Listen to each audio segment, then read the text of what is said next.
Magandang araw at gabi sa lahat, lalo na sa tagapagsalaysay ng channel na ito. Ako po si Ayin at narito ako upang ibahagi sa inyo ang aking karanasan na naganap sa Iligan noong April 2006. Ako ay nasa 7 taong gulang na mangyari ito. Nang mga panahong ito, marami sa amin ang hindi nagpakabit ng tubig. Dahil sa aming lugar, may isang balon na tinatawag na buwalan. Sa tabi ng balong ito, may nakahani ng mga bato at isa sa mga ito ay parang porma kabayo.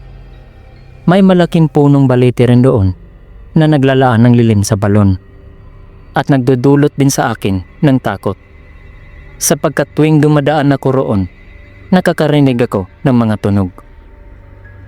Minsan, may mga tao na nag-uusap na hindi ko nauunawaan. Minsan din, may umihip ng sipol. At higit sa lahat, mayroong ding nagluluto.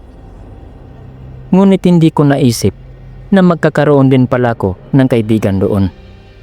Dahil isang araw, nang sumilip ako sa bintana, nakakita ko ng isang palasyo sa likuran ng baliti na may malawak na bakuran na puno ng mga bulaklak.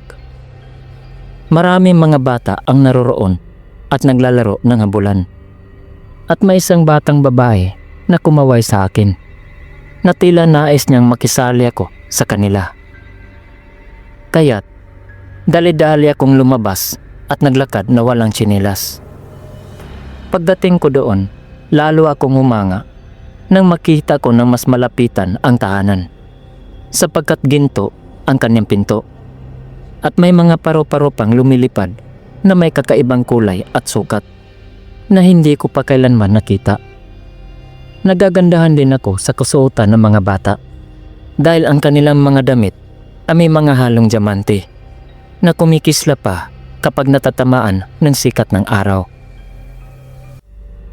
Bago ako nakilahok sa kanila ay nagpakilala muna ako at dito ko rin natuklasan na Tanya pala ang pangalan nung kumaway sa akin.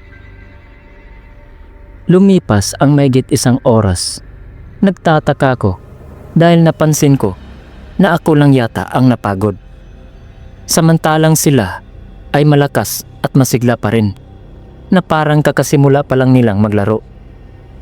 At may isa pa akong napansin na hindi kapanipaniwala dahil wala akong nakitang pinagpawisan sa kanila. Nung hindi ko na talaga kaya, ay tumigil na ako sa laro.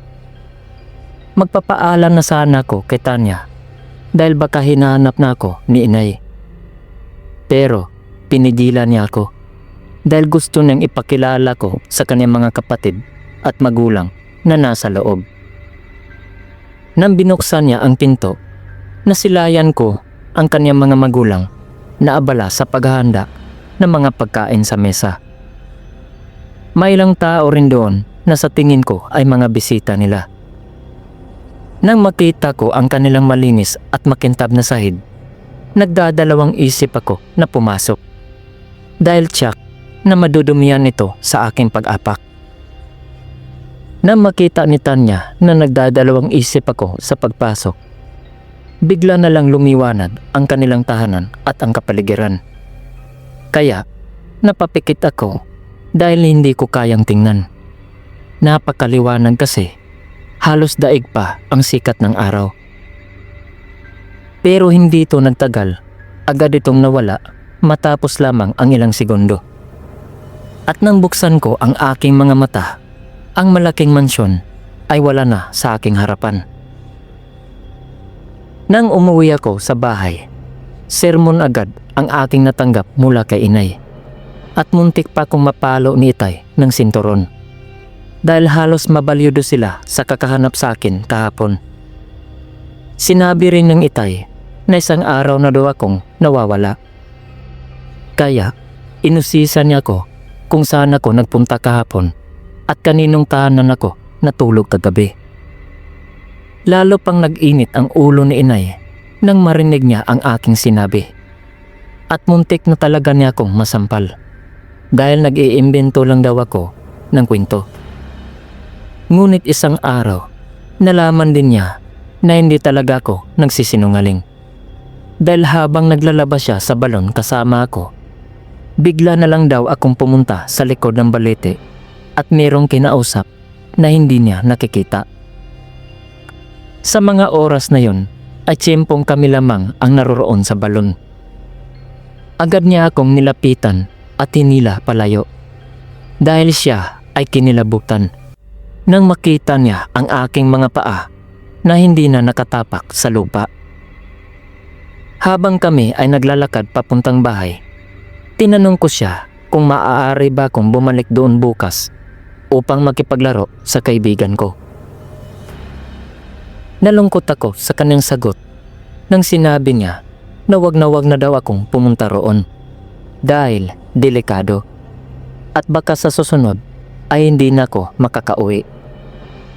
Binanggit din niya na simula ngayon ay kailangan kong iwasan ang aking kaibigan dahil magkaiba raw kami ng mundo. Tao daw ako, samantalang ang aking kaibigan ay hindi. Kahit na nagbigay na siya ng paalala, ay hindi pa rin ako nakakaramdam ng takot at kaba. Tila binaliwala ko lamang ang kanyang mga sinabi. Mabait kasi si Tanya at parang kapatid na ang kanyang trato sa akin. Pagdating namin sa bahay, pinilit ko pa si inay dahil baka maaaring magbago pa ang kanyang desisyon.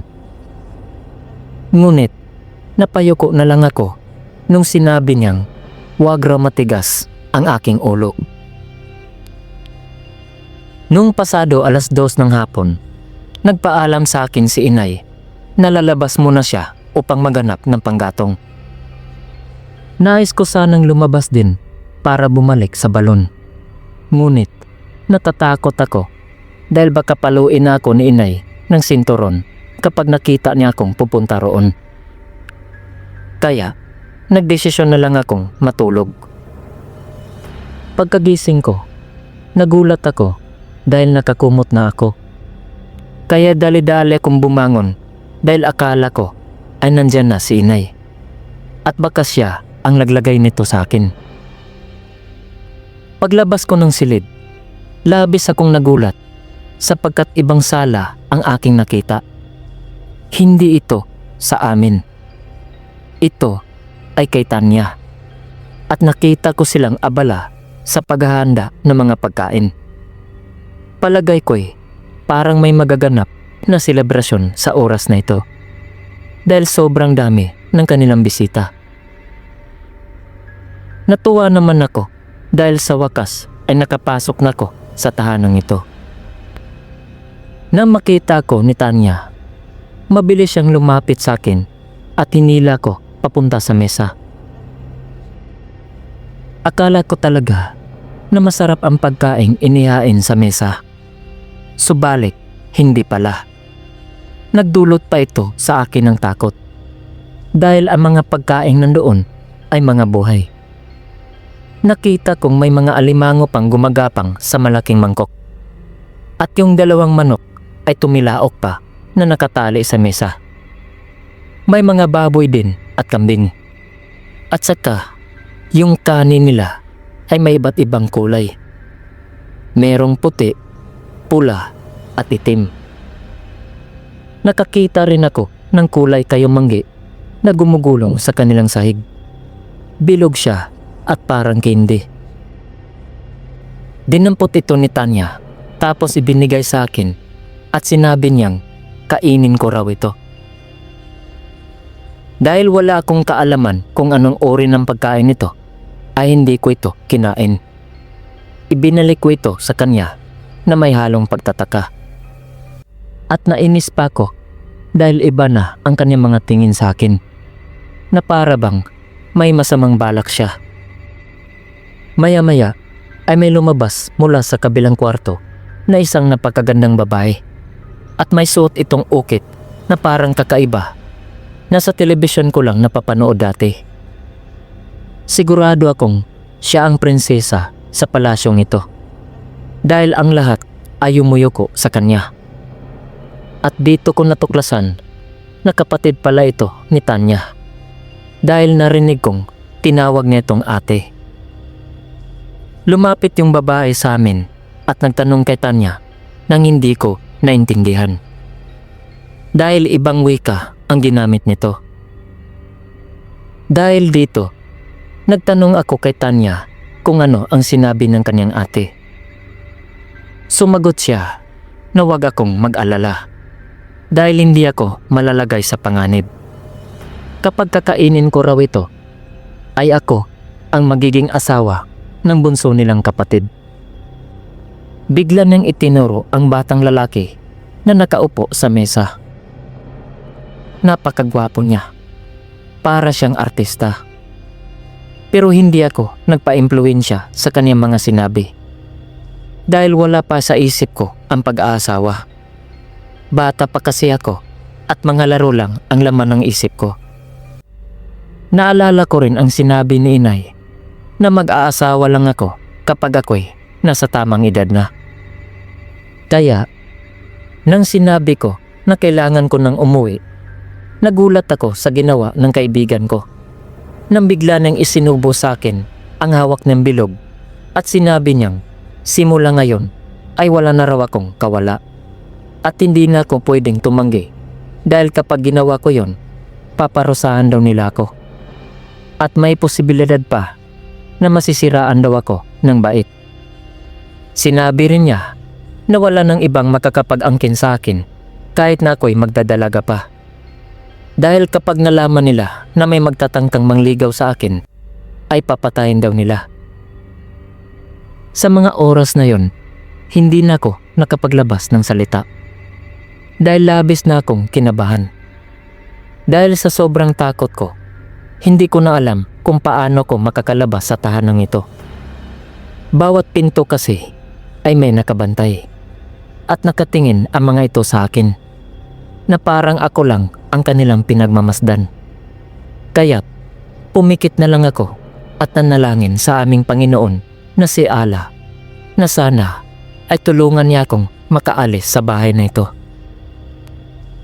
Nang imulat ko ang aking mga mata, napansin ko na ako'y nasa puno na pala ng bayabas na nasa tapat ng balete. At muntik pa akong nahulog dahil manipis lang ang mga sanga nito. Kaya, dali-dali kong bumaba dahil nakita ko si Itay na naglalakad papalapit sa akin. Nang mahawakan niya ako, kagad niya akong binuhat. Pagdating namin sa bahay, bigla kong inapoy ng lagnat. Hindi ko alam kung ano ang sanhi. Basta't bigla na lang nag-init ang aking katawan. Kaya, dinala ko ng mga magulang ko sa isang albularyo na nakatira sa kabilang barangay. At dito nila nalaman na mayroong engkanto na nais kumuha sa akin. Agad namang humupa ang aking lagnat nang lagyan ng manggagamot ng pulseras ang kanang kamay ko. Sinabi pa niyang wag na wag ko raw itong aalisin upang walang sinuman sa kanila ang makakalapit. Lumipas ang 2 araw. Umalis ako sa amin. Pumunta ako sa aking tiyahin sa Davao.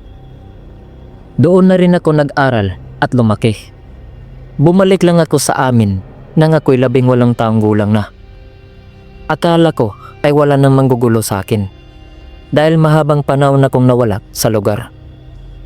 Ngunit isang araw, habang naliligo ako sa balon na mag-isa, bigla na lang may dumaan ng malakas na hangin sa aking likuran. At may narinig akong bumulong. Matagal na daw niya akong hinihintay. Talagang kinilabutan ako. Sobrang tumayo pa ang balahibo ko dahil may sumipol pa sa akin mula sa punong balete.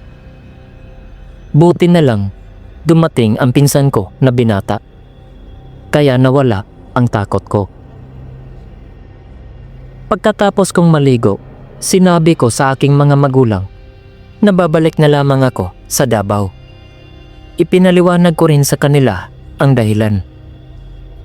Hindi naman nila ako hinarangan. Tinanggap nila ang aking pasya dahil ayaw na nilang maranasan ko muli ang nangyari sa akin noon. Hanggang sa kasalukuyan, kahit may asawa at anak na ako, ay buhay pa rin sa aking alala ang mga karanasan ko noon. Minsan, ay napapanaginipan ko pa. At dito po nagtatapos ang aking kwento. Maraming salamat sa inyong pakikinig.